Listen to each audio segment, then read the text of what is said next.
Well, good morning, good morning, good morning. And this is the day that the Lord has made, and we're here to rejoice and be glad in it. Welcome to Hope TV. I'm Dewey Smith. I'm the chief hope dealer here at Hope TV, and I'm just absolutely ecstatic that you've tuned in to Hope TV today. I pray that you will get a daily dose of hope and that you get some inspiration, some encouragement, some enlightenment, and just have some fun. We're here to bring entertaining faith that touches people on every level, whether it's the mental, emotional, physical, spiritual, financial. We want you to be touched and moved and empowered. So, welcome. We made it to the first Thursday of October, 2021. Can you believe we're in the fourth quarter? We made it. We're here, and we're still alive. And that's something certainly we all be thankful for. And as you're watching, why don't you drop me a line and let me know the city, state, or country from which you're viewing. Good morning, Vicky from Macon, Georgia, 478 is in the house. I'm so excited to have you here with us and so thankful to you wherever you tune in from, whether it's Apple TV or Roku TV or Twitch, Amazon, Fire TV. Good morning, Tina from Fort Valley, Georgia. Whether you're watching through Facebook, as we see those who are commenting, YouTube, Twitter. If you're watching this morning through the edeweysmith.org website or the House of Hope Atlanta website, HTV Now, Hope TV website, however you're viewing, welcome. And so excited to tune in to get a daily dose of hope. We take your viewership very, very seriously here at the Hope TV, and it is our prayer that you are just enriched and empowered as a result of spending your time with us. We don't take your time lightly. We don't take your viewership lightly, and we want to make some deposits, some things that are helpful and beneficial that move you to a higher level of strength and power and health and love and happiness and joy. Good morning. Good morning to you, Mary McLean. Glad to have you. Kingdom blessings to you from on YouTube. So honored to have you here with us, Mary. What a tremendous blessing it is to have you here with us on YouTube. And if you're watching through a platform that will allow you to subscribe, to like, to comment, or to share, won't you consider doing that? Particularly if you're watching on Facebook or YouTube, you're not yet subscribed. Good morning, Cynthia King. Won't you go ahead and subscribe? Just subscribe, like, comment, or share. When you subscribe, that helps us to grow and leverage our platform in terms of advertisers and people that we're trying to get on the show. We're trying to bring some other content to the show, and a lot of times they determine the legitimacy of your platform by the number of subscribers. And so you can subscribe and get notifications when the content is uploaded if you so desire. Also, your like button is so important. Every time you hit that like button, you help us with the algorithms. Social media is all about algorithms, and depending on sometimes those likes and certain factors, they determine. Good morning, Helen Henning from Fellowship Chicago. Yeah, Chicago. Praise the Lord. Dr. Clay Evans, Pastor Charles Jenkins, and now Pastor Reggie Dwayne Sharp. I love all those pastors, and thank you. I was just there with you guys a few weeks ago. So the like button is important because it helps us to get more in more spaces. Your comments are very important, especially in forums like these. And for the past 18 months, you've been right here with me every Tuesday, every Wednesday, every Thursday, Friday morning, Friday night. I'm grateful to you. Tomorrow night, I'm going to do another Friday Night Live. So we're going to start that season back tomorrow night. So I look forward to you. So subscribe, like, comment, and then share. That share button is so important. It helps us to grow the platform. Last year, we had 100 million views of our content throughout all the different platforms combined. Absolutely amazing. And we want to do that again this year. But you're sharing that, hitting that like button is so very important to help us to get that word out. So I'm thankful to each of you. However you're watching today, Apple TV, Roku, Twitch, Amazon, Fire TV, Facebook, YouTube, my website, edeweysmith.org, the church website, HTV Now website, Twitter, however you're watching, thank you for being a part. It's a joy to have you here with us. We've been doing a lot in the pandemic. Praise the Lord, Helen. Thank you so much. That means so kind coming from you. I appreciate that. So proud of Pastor Sharp. I was there. I was a part of Pastor Charles Jenkins' installation 20 years ago. I don't know how many pastors have done back-to-back installations of pastor, which is amazing. So 2001, I was part of Pastor Jenkins' installation. 2021, I was a part of Pastor Sharp's installation. So absolutely amazing, and so thankful to be connected with Fellowship. Fellowship is a beautiful place. So we need your help. Help us to get the word out. That's right. It's the New Believers Netflix. You can work out with us in the mornings. We have 7, 8 different shows every day for you to enjoy, from mental health to finances to men and women. So thankful to all of you for your support in the pandemic. Hope TV has really grown, and every day you can tune in and get something that's beneficial. Also, some of you know, I've loved music all my life. My first love was music. I started playing guitar at 3 when my dad put it in my hand. Started taking piano lessons at 5. I would sing in church, big church choir director. I was in an R&B band when I was 13, 14, writing love songs, and so. But when I started preaching at 17, I put music on the back burner. Although music was my first love. Well, long story short, I started a record label and released my first solo project back in March of this year, called Your Presence is a Gift, my first solo project. I said, you know what? God gave me this gift. I've always wanted to do it. And for years, for decades, I didn't do it because they told me to focus on preaching. Well, I went ahead and dropped that single and started the record label. And my first single now, y'all, in 7 months. Yesterday, the charts came out, and I am number 24 on Billboard. Y'all didn't hear what I just said. I am number 24 on the Billboard charts. Unbelievable. It's just unbelievable to me that my a song that I was able to record and help write, and that I am number 24, and it's still climbing. And the radio announcers everywhere said they're loving the song, they're playing it, and it's just climbing the charts. I mean, that's a tremendous honor. We've been in the top 30 for the past 4 weeks. It's been on the top 100 probably for 3, 4 months and rising. But yeah, it's been in the top 100 for several months, but now we've been top 30 for the past 4 weeks and still rising. So I'm excited about that. That's right, Mark. Friday Night Live tomorrow. So I'm thankful. Let me shout out WKOKA in Shreveport, Louisiana. KOKH. They made me number 1 last week. So charts came out, so I was number 1 in Shreveport, Louisiana, and I'm be happy about coming down there to see you guys in a few weeks for your conference, the radio station KOKH. My song was the number 1 in that station, the whole region. I'm also number 1 in Virginia, in the Virginia Beach, Norfolk, Virginia. I was number 1 in that too on FM 107.9, I think it is. So God is doing great things. So it's fast moving up the charts, and I don't know what God's going to do with it, but I'm excited about it. And so thank God for your support, all the radio announcers who are watching. Listen, family, the full project, you can pre-order on my website, and it's going to launch. It's going to be everywhere where digital stuff is sold on the 15th. Pre-order started this past Friday. So if you've not yet received it, you go to my website and get 3 songs immediately, and the other 4 will be downloadable. Thank you, Johnson, YouTube, on October 15th. But then it's going to be everywhere where digital music is sold on October 15th. So if you want to pre-order on my website now to get 3 songs immediately, and the other 4 when in 2 weeks, you can do so. It's edeweysmith.org, or if you just want to wait. We also have CDs available. So the CD is available for pre-order now. You can get a CD with all 7 songs. It's really EP. I was blessed to sign some copies and minister in Word and Song and Word of Faith this past Sunday for Bishop Dale Bronner, and I mean, just people pre-ordering the CD. And I think y'all going to be blessed by it. So just want to get it out. As y'all know, I'm very excited, very happy. And thank y'all for allowing me to share that. I'm like a little kid the night before Christmas. Thank you so much, Kat. So thank you. I appreciate that, Kat Braxton. So I'm just, it's amazing, man. I just wish my mom was here. My mom would tell my sister this all the time and tell me she thought I was going to do something in it. And that's what makes this so special, because my mother would always say this, that it's something that she saw me doing. But of course, I was preaching, and because back then, and even now, if you were a singer and preacher, people didn't respect your preaching. They respect you. And a lot of pastors had that struggle. So I never wanted to be the one that people respected your music, but not your ministry, your message.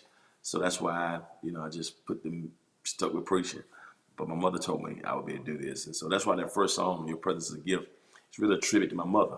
who's with the Lord now. And so I'm just excited, as y'all can tell. I'm truly excited. And I think the message is it's never too late. I don't care how long you've been waiting on a vision or dream. If God has given you a talent, pursue it. Record the CD, write the book, start the business, go back to school. Try again in a relationship if you fail. So that's the message I think. I want this whole thing. It's bigger than the music for me. It's about pursuing your dreams and never giving up. So I'm just hoping that you're blessed by that. All right. So thank y'all. If you haven't got my music yet, you can go to my website and get 3 songs today. Dewey.org, download it, Pebble Street Records, but it's going to launch the 15th. So I got 8 more days for the full launch. Tidal, Apple Music, everywhere where music is sold. You better get it on October 15th. All right. Let me get to the lesson. So thank y'all. Thank y'all for letting me share it. I appreciate you. Thank y'all so much for just supporting me and allowing me to share that. We've been walking through the book of Galatians. And while I'm talking about vision and dreams, Paul had a vision. St. Paul had a vision in the book of Galatians. Really, his whole ministry was about taking the gospel to the Gentiles, or to the non-Jewish people. That was his vision. It was clear. Paul's ministry was to get the gospel to non-Jewish people. He was called to do that. So he went on 3 missionary journeys and traveled throughout Asia Minor. The gospel inevitably gets to Europe and Italy and all those places. That's because of Paul. So his ministry, his vision was to take the gospel to non-Jewish people. Good morning, Sean. That was his vision. Good morning, Adrian Gardner. His vision was to take it to non-Jewish people. Now, but something happened in the Galatians. In the Galatian, as you talking to the Galatian people, something happened that kind of threatened or disturbed his vision. He's trying to take the gospel. He wants the non-Jewish people to be saved. He wants them to know that Jesus loved them too, right? But he ran into something that was trying to hurt that vision, that wasn't harmonizing with that vision. And so when I saw that, the scripture I would use today, it talks about that you got to confront it face to face. And that's what it said. Let me read the scripture for you. He says, later when Peter came to Antioch, I had a face-to-face confrontation with him. Wait just a minute, because he was clearly out of line. Wait a minute, y'all. Do y'all see that? Now, when you talk about the New Testament, the 3 most prominent, other than Jesus Christ in the New Testament, the 2 most popular and powerful characters, really, for the New Testament church, after Mary and Jesus and Mary, it's probably going to be Paul and Peter. Peter's the one who preached on the day of Pentecost, when the church was born. Peter went everywhere with Jesus. Jesus told Peter, upon this rock I'll build my church, and the gates of hell shall not prevail against it. Without Peter, there's no church. Paul was called and took the gospel all these non-Jewish areas. Half the New Testament is attributed to Paul. Peter and Paul were key leaders in the church. But here Paul says, listen, when Peter came to Antioch, I had a face-to-face confrontation with him, because he was clearly out of line. Wait just a minute. Some furniture about to be moved between Paul and Peter. Paul and Peter had an issue. And he said, I had a face-to-face confrontation with him. Today, I want to talk for a few moments in this devotion about this subject called confronted. Just confront it. Confront it. Confront it. Here's the challenge. Let me set it for you again. Paul feels called to take the gospel to the Gentiles, or the non-Jewish people. He wants them to be included. He wants them to know, like the Bible says, Jesus came to his own, but his own received him not. But to many as received him, gave him the power to become the Son of God. Good morning, Tasha. Paul, Jesus said in Acts 1:8, you shall receive power after the Holy Ghost has come upon you, and you should be my witness in Jerusalem, Judea, Samaria, and to the uttermost parts of the world. So Paul is trying to take the gospel to the uttermost parts of the world, away from Jerusalem. Okay? Well, that's his vision. That's his mission. That's his call. That's his assignment. And as he takes the gospel to these areas, Peter comes to Antioch to visit. And when Paul saw Peter, he said, I had to confront it. I had to confront it. I had to confront old dude. A lot of us don't talk about this. Paul confronts Peter. Now, here's the thing. Paul is bold. First of all, Paul never even walked with Jesus like Peter did. Peter was with Jesus 3 years. Peter, Jesus healed Peter's mother-in-law. Peter walked on the water. Peter went with Jesus to the Mount of Transfiguration. Peter went with Jesus to the Garden of Gethsemane. Peter. He told Peter, feed my sheep. Peter preached on Pentecost. Paul comes along later on. But he was so adamant about his mission and his call that it didn't matter. It didn't matter to him. It didn't matter to him about Peter's longevity. It didn't matter to him that Peter was there first. Paul does not value Peter's assignment over his. Paul is like, listen, my job is to get the gospel to the non-Jewish people. Peter, I need to have a talk with you because you messing with my vision. I got a vision. I got an assignment. And Peter, you're not cooperating with my assignment. I don't like some things Peter was doing, Paul says, because you're messing with my ability to do my job. This is really what he said. He said, I had to confront him. And I think here's a lesson for us today. It's really confronted. Some things we need to confront. What do we need to confront? We have to confront some things. Confront it. Peter is confronted by Paul. Paul has to check it. Because really what he's saying, I don't like what he's doing. He's really kind of messing up my vision and my mission, my assignment.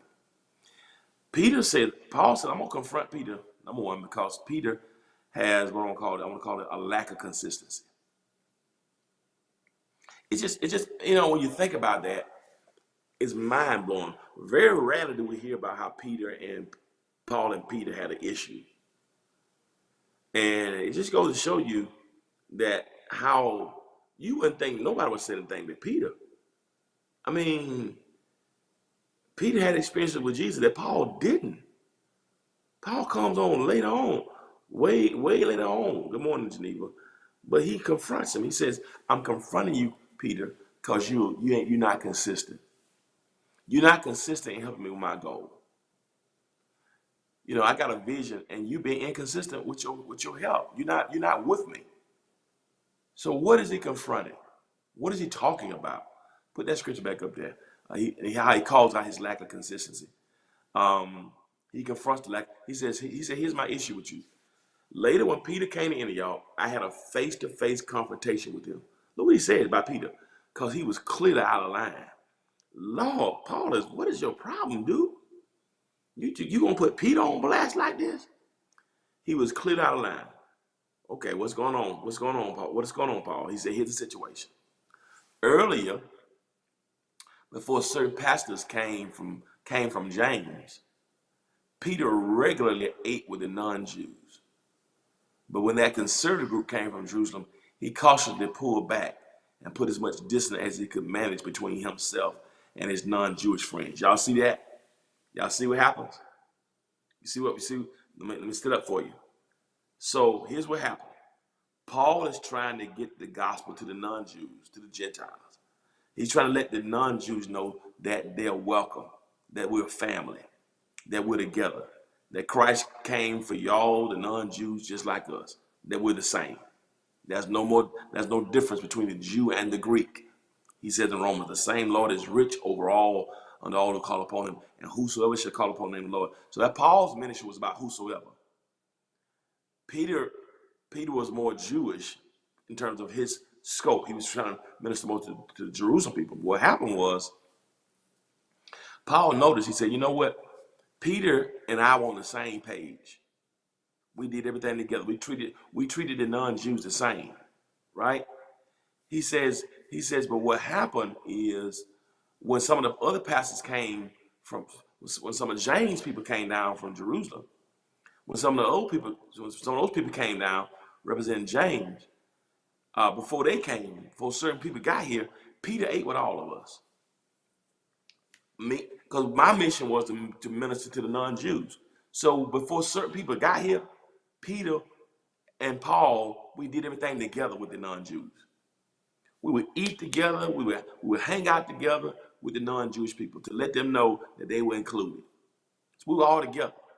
He said, but when certain ones came that were connected with James, and some ones came from Jerusalem, some of these other Jewish people, when they got here, he said, look what Peter did. Peter started cautiously pulling back.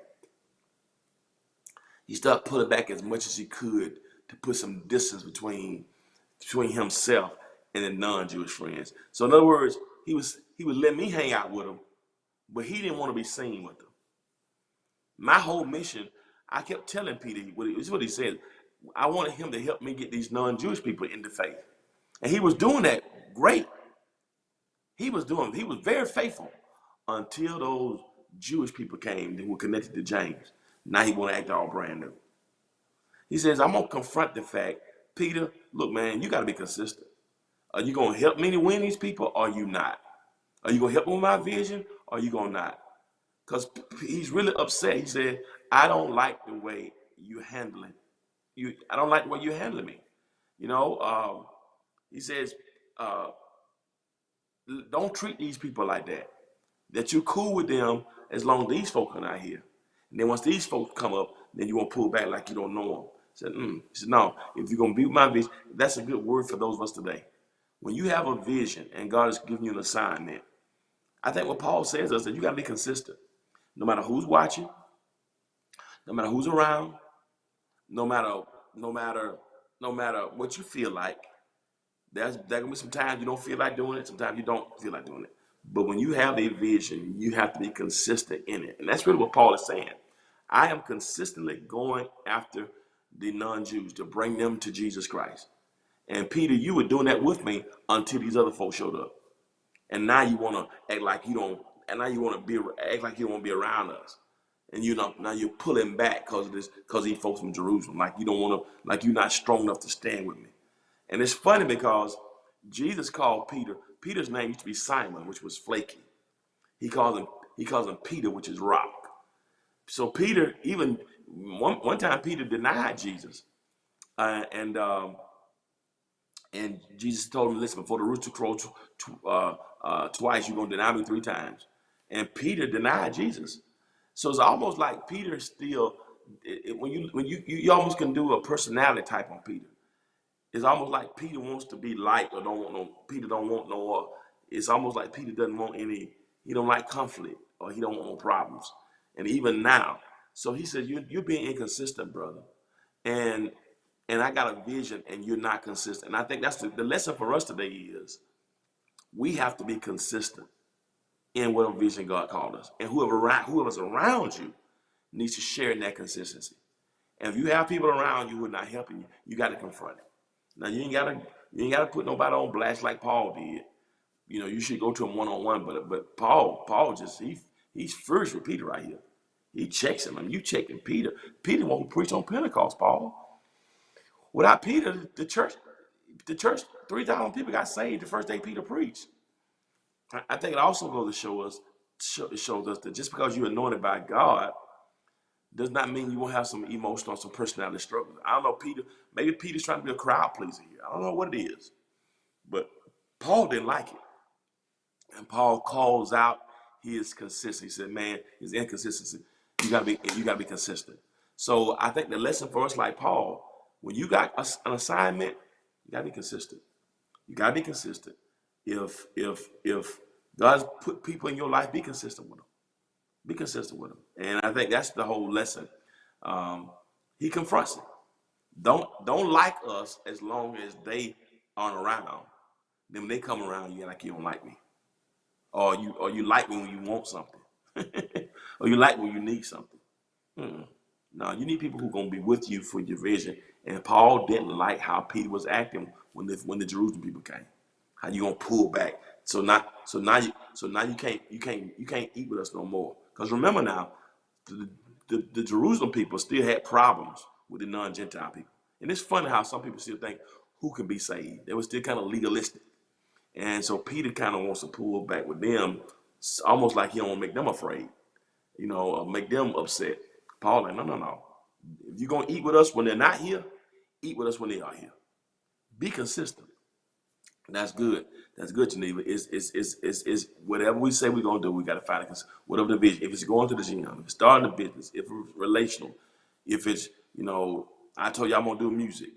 I'm so do some music. I can't start it and then get frustrated because it wasn't coming out, or because it wasn't finished. Or I got to see the project through. I got to see it through. You have to see it all the way through. Good morning, Loretta. And so that's what I want to say to you about. That's why Paul had to confront Peter, because Peter was not being consistent. So he confronts the fact there was a lack of consistency. He also confronts the fact that Peter was living like a coward. He was living like a coward, and it really just kind of. I hate to even teach this today, but it's right. But I got it. It's right in the text. Paul confronts Peter. Really, he calls him. He really says he's a coward or living in fear.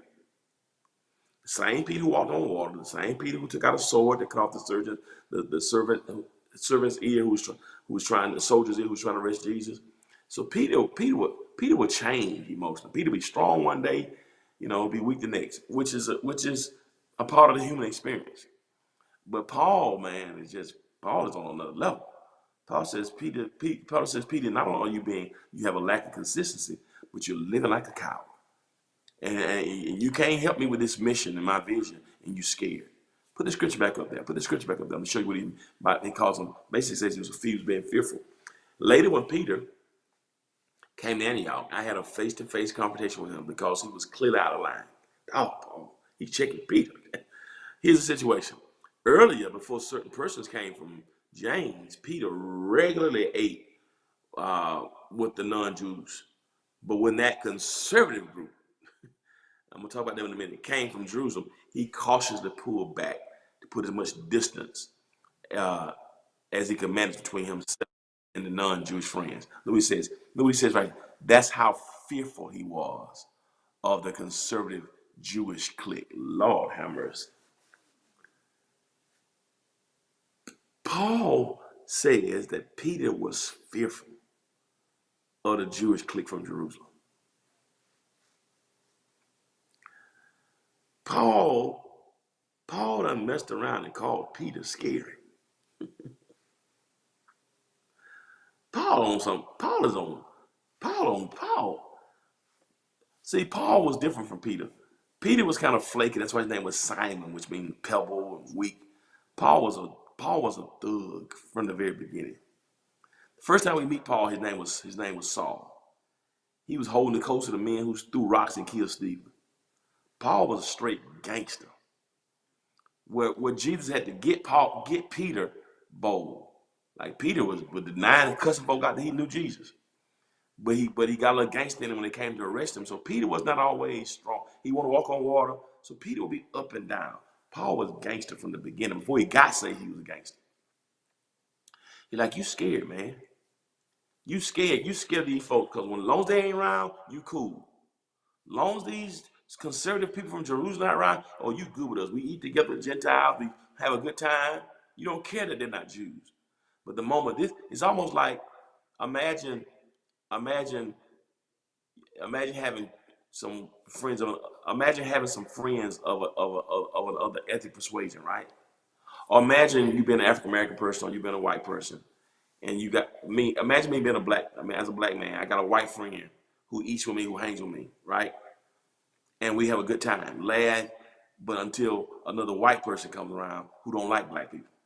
And then when that person comes around, now he wants to act like he don't really know me. That's really what was happening. Peter was cool with Paul and the non-Jews until that group from Jerusalem came. And Paul said, man, you scared. You fearful of them. I'm not scared of them. I ain't scared of nobody because I got an assignment. And I'm not going to be so emotional. I'm not going, how they feel about me is not going to stop me from doing my assignment. I don't care what you think.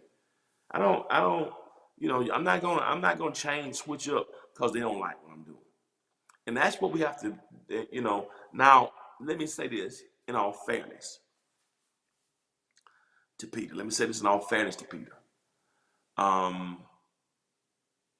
Because let me say this in all fairness to Peter.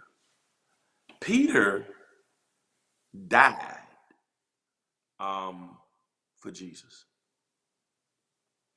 Peter didn't stop preaching. When they crucified Peter got crucified. Peter was given the option, we'll leave you alone if you stop preaching. He wouldn't.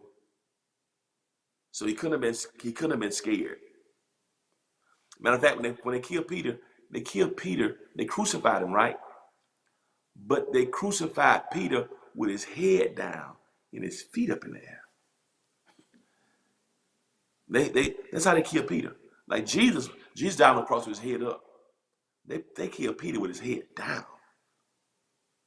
They strung him up with his head down. That's how he died, with his head down and feet up. Imagine all the blood rushing. So Peter, while Paul does check Peter and calls him being afraid, I think it's unfair for us to say that Peter was scared. Peter wasn't scared because he lost his life. He's a martyr. Here's what I think it is, though. Because I want to be fair to Peter. I want us to leave this conversation thinking Peter was just this coward guy, blah, blah, blah, blah, blah. You know, he was emotional. We saw him not be consistent. Here's what I do want to say about that. Yeah, Peter was crucified with his head down. So he wasn't scared. He died for the cause. But here's what I want to say though. Peter didn't have the same assignment Paul had. Sometimes in life, you can be more. Sometimes in life, you can have more people. Let me say that right here. The assignment that Paul had was different from the assignment Peter had. So Paul is more sensitive about ministering to the non-Jews because he was called to do that. Whereas that wasn't Peter's assignment. Peter was not assigned to take the gospel to Asia Minor. It wasn't. That was Paul's assignment. So sometimes we have to be careful. We have to be careful sometimes when we get upset because here's the reality. Paul's vision was different from Peter's vision. And sometimes in life, if people don't see it the way you see it, you can be upset with them. But sometimes people may not be as passionate about what you do because you weren't assigned to do it. So Peter sees some things. Paul sees some things that Peter doesn't. And so I believe that Paul is more sensitive about how those non-Jews were treated because that was his call and that was his assignment. So I think he's sensitive. He's watching it more. And he didn't like it. But I think it's unfair to say that, different. I think Paul had more grace for, and because I'm looking at it, because I say, you can't call Peter scared because the man lost his life and wouldn't stop preaching. So if he was scared, he would have quit preaching. He would stop calling his name. Both of them got killed. Paul got his head cut off at Nero's chopping block. We know Paul wasn't scared.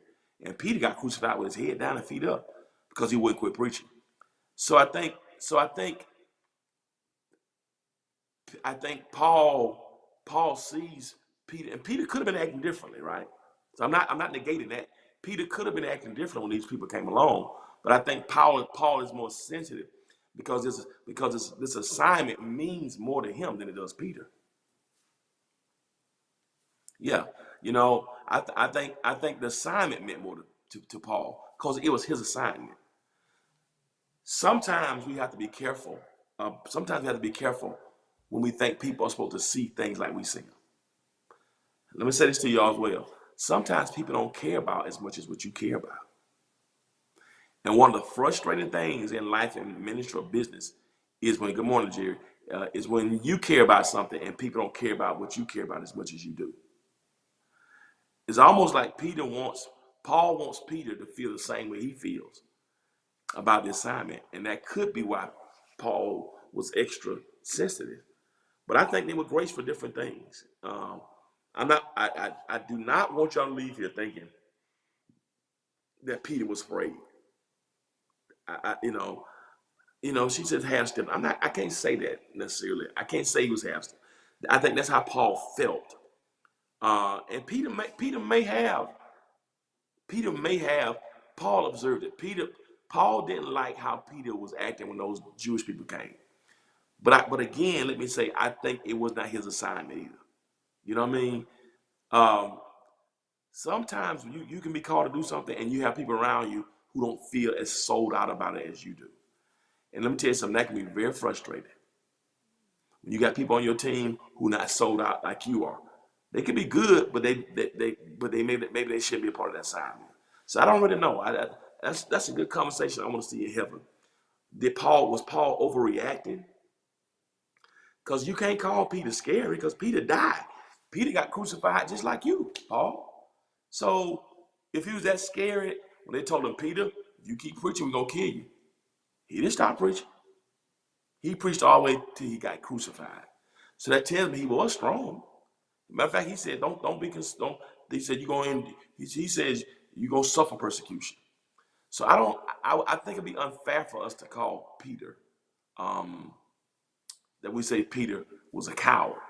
But Paul thought he was afraid of those people. That's why he changed. That was Paul's opinion. And Paul's entitled to his opinion, and Paul writes it. And here's another thing. Peter could have been weak at that moment, but then he grew. Maybe Paul could have checked him and he got stronger. I don't really know. Um, yes, but it's very possible. Like here it is. I'm passionate about whole TV. This is my love. This is the way of the future. God gave me this vision that this is how ministry is going to be. It's going to be in person and hybrid. But if I got people on my team that's not as passionate, then that means I need to change teams or let these people go somewhere where they can do things they're passionate about. Because it can be frustrating, and sometimes when people can't see it the way you see it, it's not they're bad people. It's just they're not people for the job, for the assignment. And so part of me feels that Paul could have been harder on Peter because he wanted Peter to feel the same way that he felt about his assignment. And sometimes even though you love people and you want people, everybody that you connect to may not see your assignment the same. They may not. And that can be tough. So everybody won't see the assignment like you see it, perhaps. But that's a good comment. I really would have loved to hear Paul respond to that. To say, Peter, I think you're tripping, or Peter, that's not true, or Peter, that you just being extra sensitive. You know, every time somebody doesn't support your assignment, they may not be a bad person. It may mean they're just not the right person to help you with an assignment. Or it could mean that maybe Peter was afraid. Maybe Peter was kind of half-hearted. And maybe Paul checks him and he gets better. I'm not sure about that part. But I do know this, Paul was frustrated with him. And sometimes you can be frustrated with people. Paul is frustrated with them. He is. But I can't say Peter was a coward. I don't want y'all to leave here thinking Peter was scared because Peter died for what he believed in. And a scared man don't die for what he believed in. It just I think Peter was trying to figure out how do I navigate the Jewish people, the old school people. Because here's another thing I want to say about that. Yeah, he died for what he believed in, so you can't call him a coward. But here's another struggle, and let me get that. Put the scripture back up now. I'm almost finished. So Peter confronts a lack of consistency and living like a coward. So later when Peter came in, I had a face-to-face conversation with him because he was cleared out of line. Paul felt. Now here's what I love about Paul. Paul was honest with what he felt, right? Everybody can't connect to it. Paul's assignment was the Gentile. That wasn't Peter's assignment. So Paul could be extra sensitive about it, or what he was saying could have been accurate, and he had to let Peter know, because sometimes people can be doing something they don't realize. Because Peter was in between. Let me not get ahead of myself. So he confronts him and says, I don't like what you're doing, Paul. You with me and these non-Jews as long as these people aren't around. But when that conservative group came, you pull him back, and now you don't eat with us when they're around. You don't hang out with us when they're around. Long as they're not around, we cool. But it seems like when they come around, you act different. Your old friends, you act different. So he calls out a lack of consistency. He calls out living like a coward. And he calls out thirdly, what I call this part, the love for old customs. Yeah, the love for old customs. The love of old customs. Now, what do you mean by that? What do you mean by that?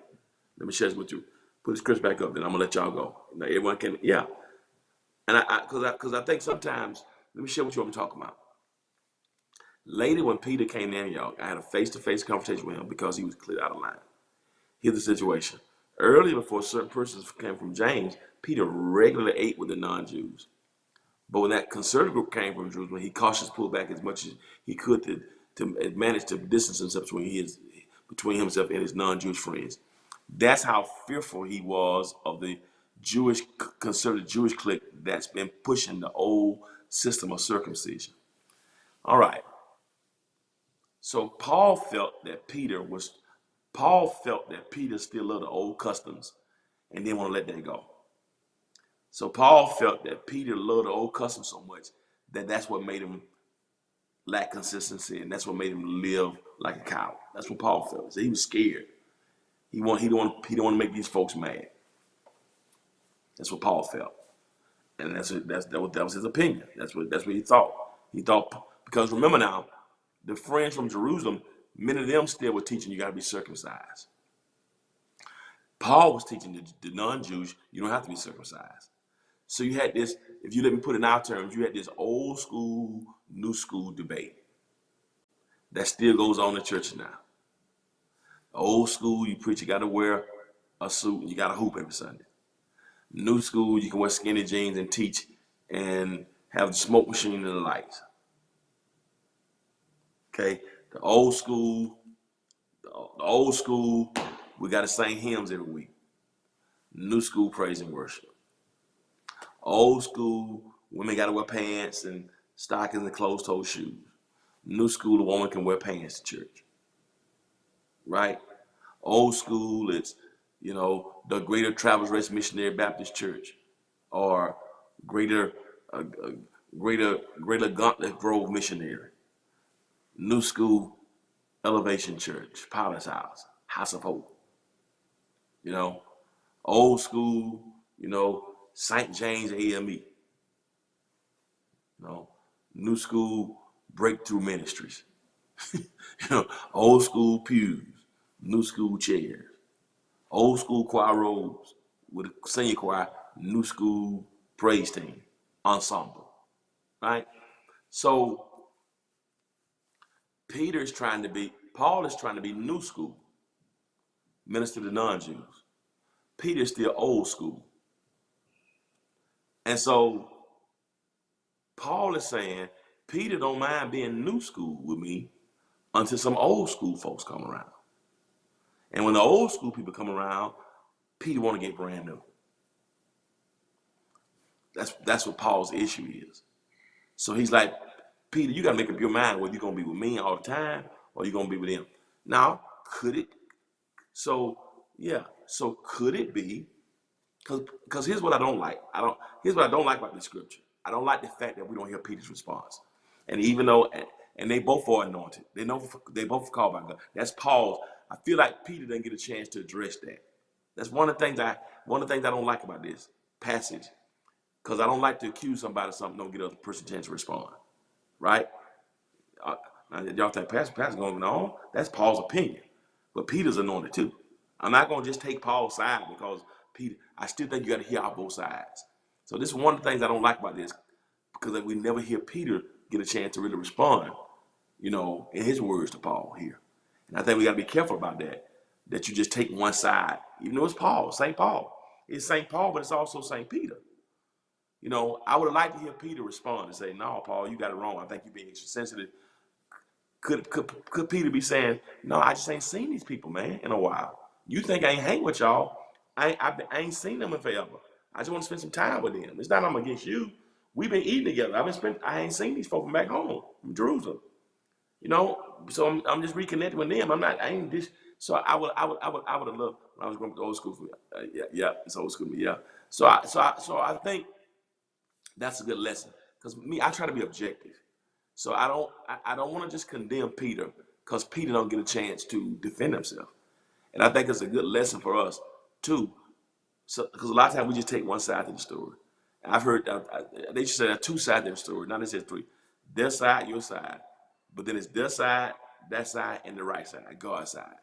So I don't want us. That's why I said I don't want us to beat up on Peter too bad because we don't get a chance to hear his perspective. And you should just take one side because Peter's anointed. He was called by Jesus. You know what I'm saying? Jesus told him upon his confession he was going to build a church. So I would have loved to hear his response to Paul, like either I'm sorry or you're right or here's what I was thinking. We'll talk more about it the next time on Tuesday. But the point I'm trying to make today is Paul felt that he still was stuck loving the old way and that he couldn't adapt to the new way. That's what Paul felt. But what I do love about it is they had an issue. Paul addressed it. Yeah, Peter's anointed. You can't take that away from him. Peter preached. Without Peter, the church ain't born. It was Peter. We don't know about Paul to Acts chapter 9, chapter 8, chapter 7. Peter was there a long time, so I'm just not gonna let Peter had issues like Paul did, but none of them were perfect. But I'm not gonna just let him make me change my whole perspective about Peter and Peter to get a chance to defend himself. I think it's a bad thing we do. We hear one side of the story and we run with that. We hear Paul's side, and I've seen people do that to me. I try not to do that. You acting funny. You acting funny with me. Maybe he's having a bad day. But that was because he's sensitive. Paul is sensitive. I think you acting brand new, Peter. What So maybe when we get to heaven, we can talk. Maybe they can argue it out when we get to heaven. I would love to hear Peter's side on this. I would love to have heard Peter respond to Paul saying, "No, I think you overlook. I think you looking too deep in this." But what I do love about Paul is he confronts it. He felt it. He confronted it. That's the whole issue here. He didn't he didn't he didn't harbor it. Whether he was rightly interpreting Peter or not, he didn't harbor it. Let me talk to you about it. He didn't let it fester, and he goes to Peter to check. Peter, what's up, man? I respect you, man, but it seems like you're acting brand new.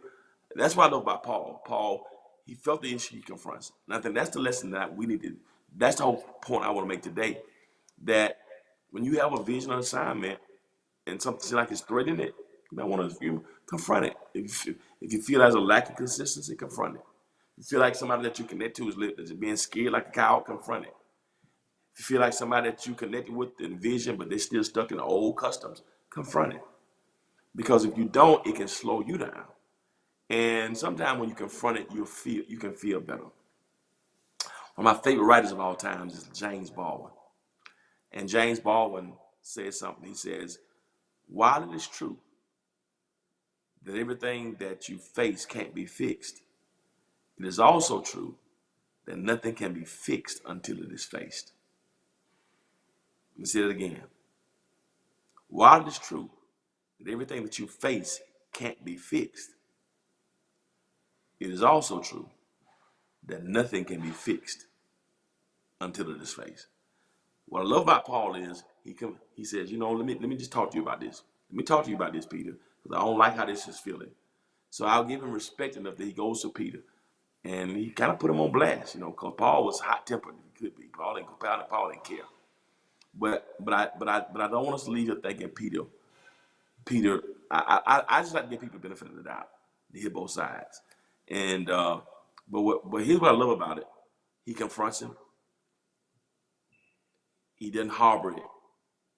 And Paul was so strong by his assignment that he would go after, he would tell Peter, if he thought Peter was wrong, he'd check it. Right? Yeah, nothing can be fixed until it's faced. Yeah, nothing can be. So what I like about Paul is whether he was overreacting or not, and I'm not saying he was, I'm just saying I just think we need to be careful with just rating on Peter because what Paul said, and we don't give Peter an opportunity to respond. You got to judge everything. You got to, you got to, I would just love to hear Peter's side of it. But Paul didn't like it. Yeah, James Baldwin. Yeah, Paul didn't like what Peter was doing. But I would still love to hear Peter's response. But what I do love about Paul, he didn't harbor it. He felt it, and he felt strong enough, and because he felt it, he went to Peter to talk to him about it. He like, don't let the old customs stop you from messing me up, man. I'm trying to win these non-Jewish people. You acting brand new on me. He goes to him and confronts it, and I think they were able to work through it. But that's so the lesson today is simple: confront it. If you got a vision, you got an assignment, anything that's around you that ain't consistent, confront it. You got a vision, people around you acting scared and like they ain't with you, confront it. If you try to do something new and people still stuck in the old, confront it. I don't care what it is. Confront it. Nothing can be fixed until it is faced. So, I was talking to my team last night. We got the Hope TV and things we're doing. We got a new way of doing it, a new way of reaching people. But the people around you, if they can't see it, you got to confront it. Nothing can be fixed to this face. You don't bury it. You got to confront this. You got to confront it. And if you're not with me, or if you can't do it, if you can't do it, then you got to keep going. You can't keep going. So when you got a vision, sometimes everybody praise God. Sometimes everybody won't have your. Sometimes everybody don't have your gifts or your skill sets or see it. That's the thing I think with Paul too. Paul saw it. Paul had a vision. Peter didn't have that vision. And two can't walk together unless they be agreed. So I just think, but you got to confront it, and that way you get it off of you. And part of my problem for many years was I wouldn't confront stuff. I'm not just one who believes in confrontation. I don't like problems. And my problem is when I get ready to confront somebody, I let it go too long. And by the time I confront it, I'm way down the road. My family tell me all the time, please don't let, because he holds stuff in, and once he go, and my son Kamar's the same way. We just kind of mild mannered, but when we go there, it's like 0 to 100, and you let stuff build up and build up and build up and build up, and then once you explode, it's sometimes it's better like Paul to confront it along the way, so stuff won't just fester and fester. And some of y'all understand what I'm saying. You have to watch people who are quiet all the time, because quiet people, when they go off, versus the person who gets it out of them.